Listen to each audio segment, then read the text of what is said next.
Photo, GettyIn. Truth, I know next to nothing about the Saudi Arabia national team. Which actually doesn't matter much because apparently they really suck.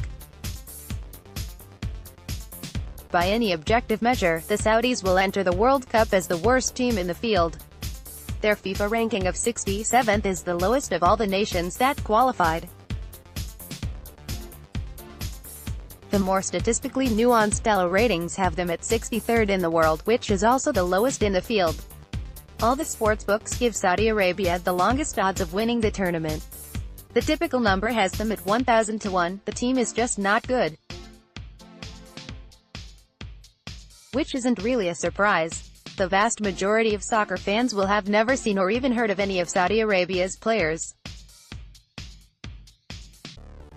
That's because every last one of the Saudis called up for the World Cup play in the domestic Saudi League. In fact, 17 of the 23 guys on the roster play for one of two Saudi clubs, Al Ahly or Al Hilal. Unless you're really twisting the hell out of your TV's rabbit ears to pick up signals from the Saudi Pro League, it's pretty much guaranteed that the first time you'll have seen any of these players will be when they take the pitch against Russia in the World Cup's opening match. The Saudi soccer authorities are aware of the problem of their entire national team comprised of players from a lesser league, and have made some interesting moves of late in an attempt to remedy this. The biggest one came when the General Sports Authority of Saudi Arabia struck a deal with their Spanish counterparts that saw 9 Saudi players spend last season on loan at various Spanish clubs, including 3 players going to La Liga. Ostensibly, the agreement was aimed at getting some of Saudi Arabia's better players exposure and experience at the highest levels of the game. A more cynical interpretation was that it was another effort on the country's part to deepen their ties with the big powers of the most popular sport in the world, using that tried-and-true Saudi technique of gaining influence by buying it. In reality, between the 3 Saudis that joined La Liga, Salman Al-Dazari at Villarreal, Fahad Al-Mulad at Levante, and Yahya Al-Shari at Leganés, the combined playing time of the only 2 players who made it onto the pitch for a league game was a whopping 56 minutes.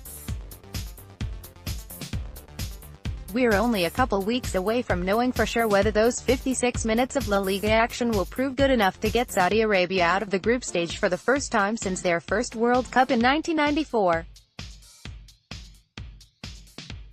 Something tells us that it isn't likely.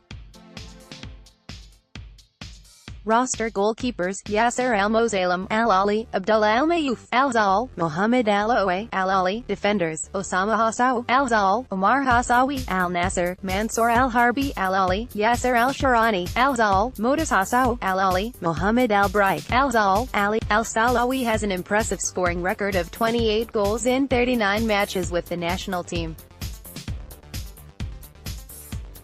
Thus, logic would tell you that if you want to watch any one Saudi player, and if the one thing fans care most about seeing are goals, then Al-Salawi should be the player to watch. But let's think about that a little more. Al-Salawi does score all the time for his country, but he's racked up the bulk of those by bullying the terrible Asian Federation opponents Saudi Arabia regularly spank. The Green Falcons aren't going to boss Uruguay or Russia the way they do Thailand and Timor-Leste. Thus, the tap-ins Al-Salawi feasts on in the typical Saudi Arabia match won't be anywhere near as prevalent in the World Cup as they were in Asian qualifying. So if you're looking for one Saudi player to lock onto this summer, it shouldn't be a flat-track bully like Al-Salawi. Allow me to suggest Fahad Al-Mulad as an alternative. Al-Mulad, you see, is fast. Al-Mulad has swag. Al-Mulad has a rocket launcher for a right foot. Al-Mulad is the kind of player who can do something awesome no matter who he's playing against. A 23-year-old wide man, Al-Mulad is Saudi Arabia's boundlessly energetic force of chaos. Judging off the highlights above, in which he can be seen breezing past defenders as if they moved in slow motion, blasting the ball into the upper corners of the net, scoring a beauty of an outside-the-box bicycle kick, tripping a goalkeeper by flipping the ball some 15 feet in the air before it comes down and bounces over the goal line, dinking another keep, and it wouldn't be too far-fetched to think 1 or 2 of those moves of his just might come off too. How they play. You don't know if you've heard this already, but Saudi Arabia are the worst team in the World Cup. They know this, their opponents know this, and they're smart. Argentina-born Spanish manager Juan Antonio Pizzi will have prepared them for this fact. Which is to say, expect lots of defending, long balls out to the attacking midfielders to spark counters, and hopeful shots from distance or crosses from wide. It won't be pretty, but then again, World Cup games by the worst teams in the tournament rarely are. Group A fixtures times Eastern, June 14, 11 a.m., Russia vs. Saudi Arabia at Luzhniki Stadium, June 20, 11 a.m., Uruguay vs. Saudi Arabia at Rostov Arena, June 25, 10 a.m., Saudi Arabia vs.